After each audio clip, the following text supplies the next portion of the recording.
Ehlers, founder of Experience Dynamics, and it's time for this week's UX Power Up.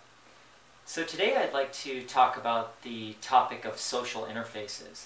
Social interfaces are ubiquitous. They're everywhere. They're in mobile devices, they're on desktop, they're even in intranets. And that's because we're in this era of the social web, right, where sharing is the defining quality and where relevancy of being able to see other people's content or what they're doing becomes an important way to experience a website or a web application or design. So social interfaces have three characteristics. The first one is activity streams, or being able to see what other people are doing.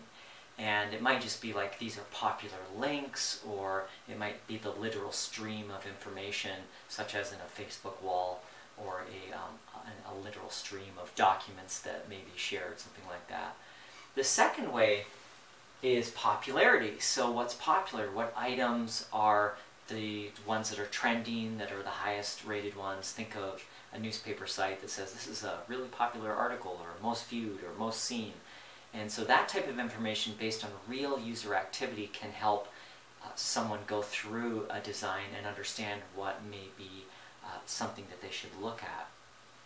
The third way is similarity. And by similarity I mean that as a user you could find out what other users who are like you are doing, and also content, so you could discover content that's of interest to you based on what your interests are.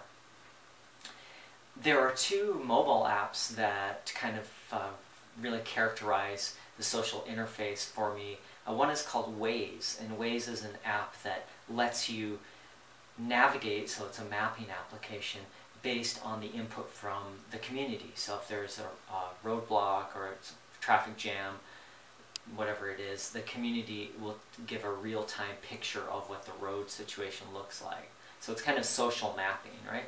The other one, since we're on the road, is Gas Buddy. And Gas Buddy is a popular app that gives you information about gas prices based on the actual real-time reporting in or checking in from other users. So a couple of examples there in the mobile space, and I think social interfaces are one of those things that, you know, I'm certainly looking at incorporating aspects of social user experience in things like serious financial services web applications or in healthcare applications that I'm working on just now. And the reason is because the social interfaces give that rich access to information that might be hidden, and also increase the relevancy, which ultimately increases the desirability of the user experience. So social user interfaces, definitely on the roadmap for the next decade at least. I think we're at the beginning of our exploration of social interfaces, and it's only going to get more interesting. Thanks a lot, and we'll talk to you next time.